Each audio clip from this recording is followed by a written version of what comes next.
Roger Machado, Grêmio de 95, saída lavou piano não existe. Essas coisas malucas de Pacheco, né?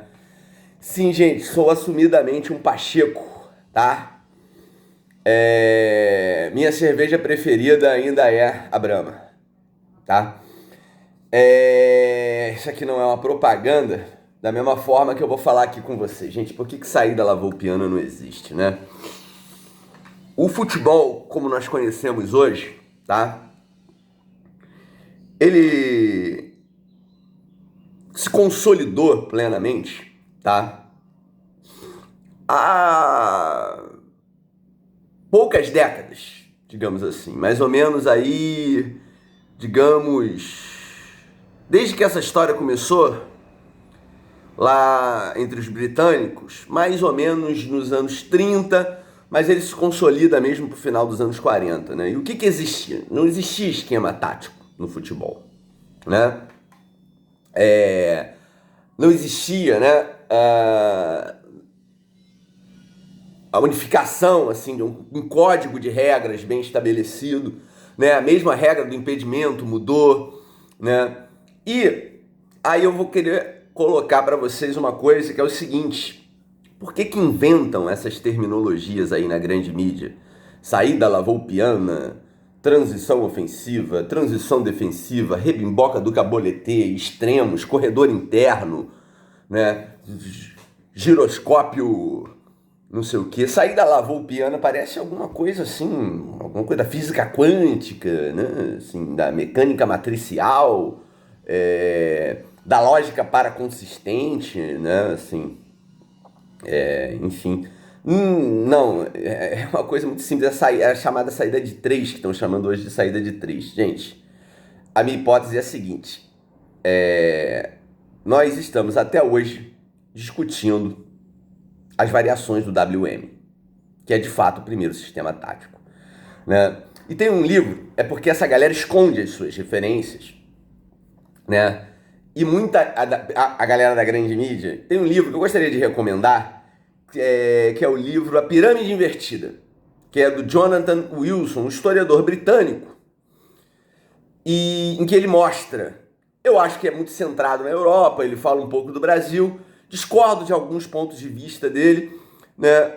Mas o futebol começa a se organizar a partir ali do pré-esquema tático, sistema de pirâmide, né? Que depois vai dar origem, de fato, ao WM, e aí começa, de fato, né, a questão do WM, que é revolucionado no Brasil, tá? Notadamente no final dos anos 40, início dos anos 50, por duas figuras: Flávio Costa, treinador do Vasco e da seleção, e Zezé Moreira, treinador do Fluminense e também da seleção, tá? Então fica aí essa recomendação. De repente a primeira edição eu vou botar aqui no link da descrição, para quem tiver interesse em comprar, o que eu acho que é o preço mais barato, mas procurem o preço mais barato, porque o livro tá caro hoje em dia, tá? E outra, todo esse vocabulário extremo, transição, compactação das linhas, tudo isso é importado de uma literatura recente, produzida em Portugal. Então, os jornalistas da grande mídia, muitos não entendem nada de futebol, muitos não pisaram numa geral, muitos não chutaram uma bola, muitos não saíram do pátio da PUC do Rio, e eles escondem as suas referências, tá? Então, tá tudo na literatura de Portugal, e a principal referência é o Jonathan Wilson, onde eu tenho profundas discordâncias, tá? Mas eu acho que o futebol não é só tático, tá? Futebol não é só tático. Futebol é muita coisa. Então você pode pensar: futebol e geopolítica. Pacheco, aqui tem esse livro do José Eduardo de Castro, que eu acho interessante. Tem o Futebol a Sol e Sombra, de um intelectual uruguaio, Eduardo Galeano, um livro espetacular, né, de crônicas. Também um outro dele, Fechado por Motivos de Futebol, que é espetacular. Tem aqui um que não é especificamente sobre futebol, mas é um livro de filosofia que eu acho importantíssimo, que ele trata da ideia de lúdico e jogo e de como isso atravessa a experiência civilizatória humana.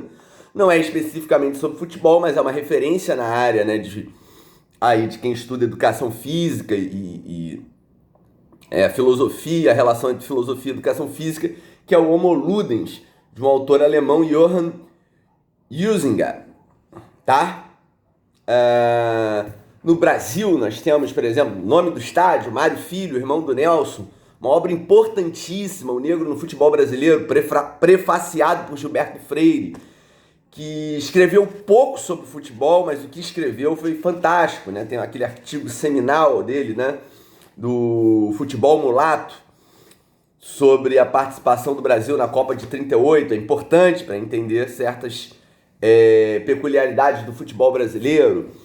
Nesse clima, por exemplo, tem um autor estrangeiro aqui, esse aqui eu fui presenteado por um amigo, Pascal Bonifácio, que fala do fenômeno, né, geopolítico do futebol e o conceito de mundialização, né? É um autor importante também. Enfim, tem uma pancada de coisas, fora o Nelson, né? Mas a filosofia e futebol, né? Uma visão fenomenológica, futebol e fenomenologia.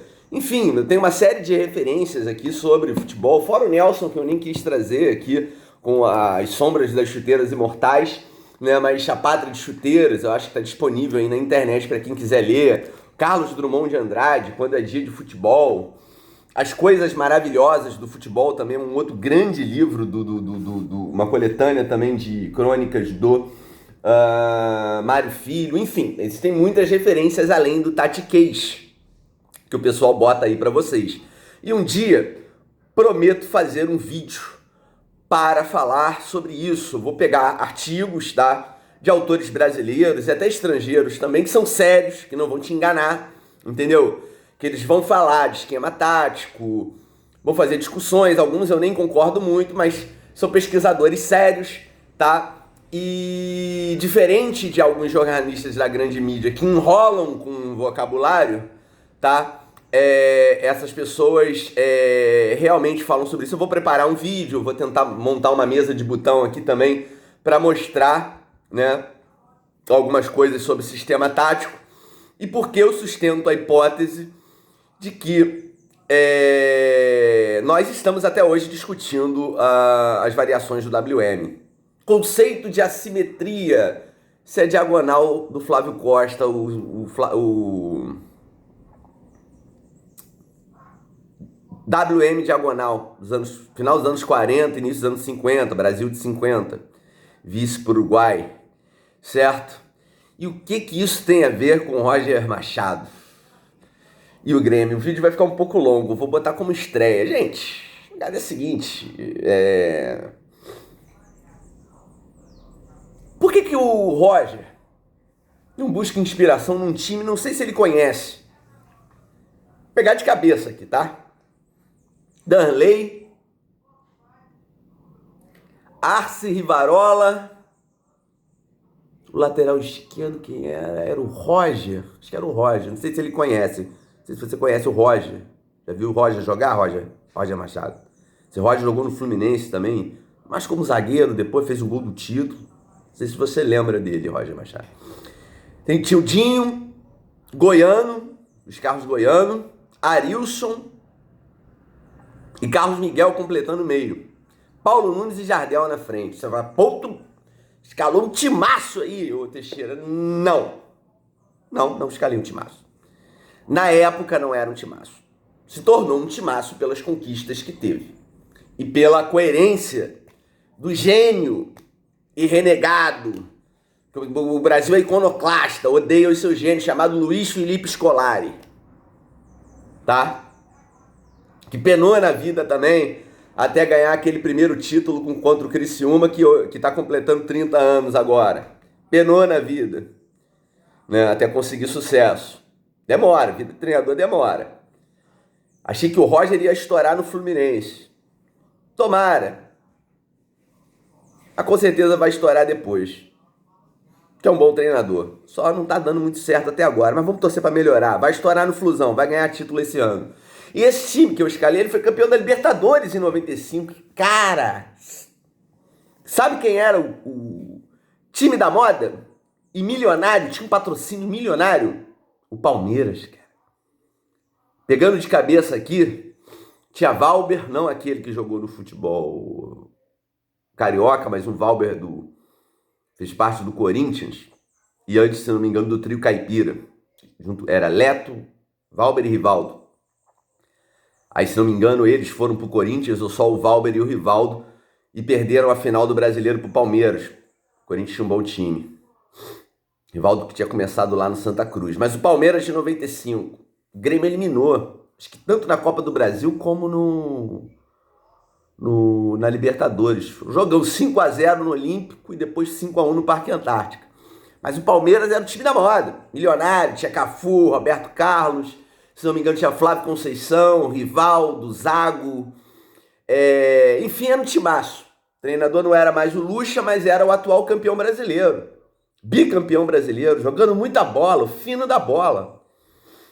O Palmeiras. Outro time da moda da época. Coincidência. River Plate da Argentina.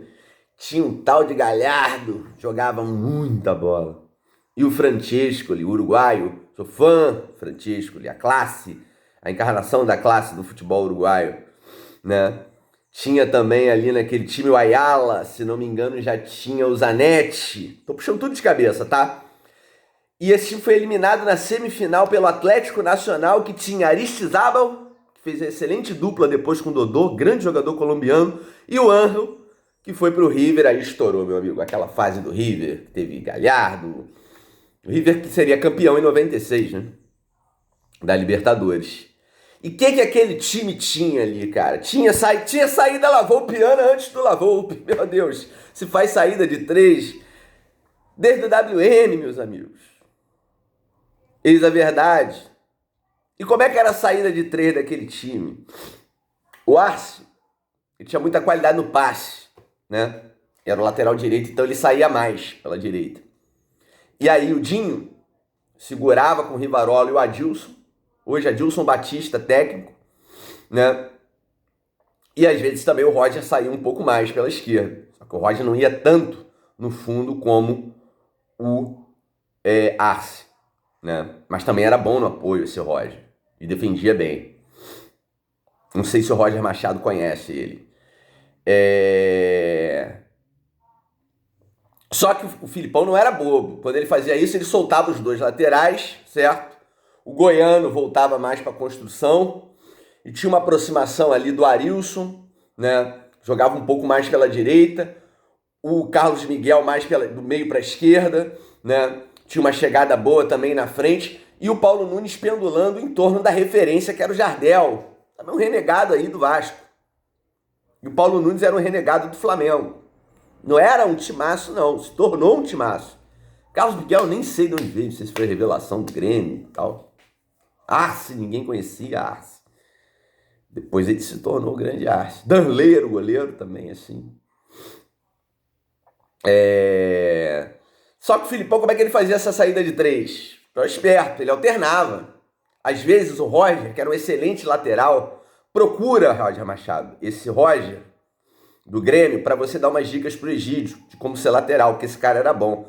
Aí ele segurava o Roger, o Adilson e o Rivarola, soltava, aí ele soltava mesmo, tá? O Arce quase como um ponta, e às vezes tinha a aproximação do Arilson com Paulo Nunes pela direita e uma triangulação forte. E ficava com a saída de bola o Dinho. Mas quando o time perdia a bola, o que acontecia? O Dinho voltava, fazia 3 e geralmente o Adilson ou o Rivarola sobravam e sempre conseguia o quê? Ter uma sobra, marcar ali e ter alguém na cobertura. Então é um time perfeito taticamente, em que em relação a muitos adversários ali da época, milionários, os milionários, né, da época, como Palmeiras e o próprio Milionário, né, com o apelido lá do River, que eram os favoritos, eram os times da moda, e o Grêmio, que montou um time que na época era um time barato, meio desacreditado. Ah, mas era o atual campeão da Copa do Brasil. Gente, a Copa do Brasil naquela época ainda não tinha pegado. Não valia isso tudo.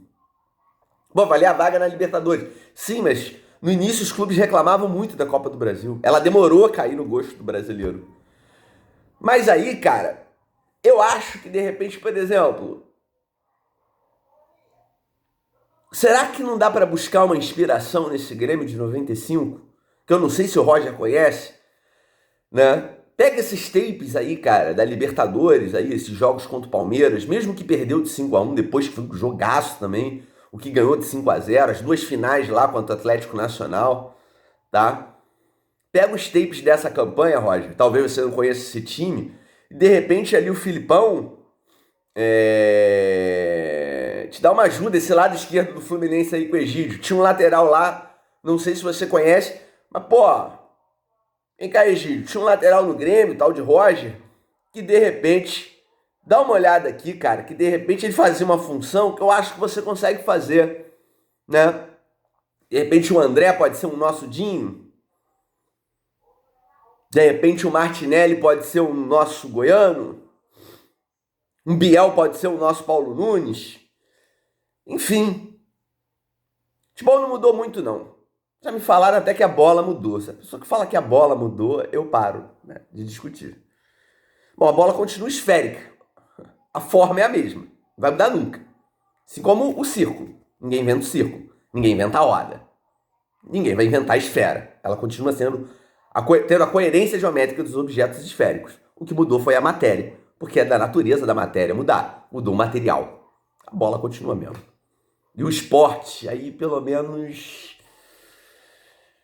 ele se consolida como é hoje pelos anos 40.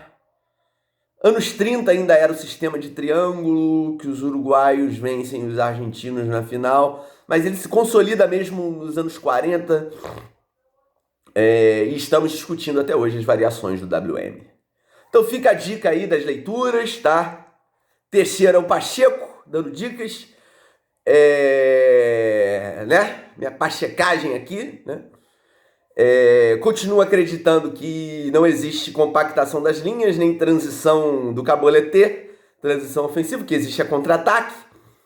E ficam aí as referências. Não sejam enganados por alguns jornalistas da grande mídia que não entendem muito, usam um vocabulário complicado, importado de uma literatura de Portugal, onde eles escondem as suas fontes, né? Para emular ali um entendimento de uma coisa que no fundo, eles, na verdade, não entendem muito. Um dia eu vou fazer um vídeo mais, assim, com mais indicações de artigos, né, de leituras mais curtas e tal. Eu tenho tudo isso em PDF, tá? Aí a gente faz melhor essa discussão, tá certo? Vou tentar armar uma mesa de botão aqui, os botõezinhos, aí vou mexendo, mostrando a minha hipótese de que nós ainda não saímos do WM. Sou o peladeiro do comentário esportivo, pachecando aqui no home office, meu intervalinho aqui. Um abraço, galera!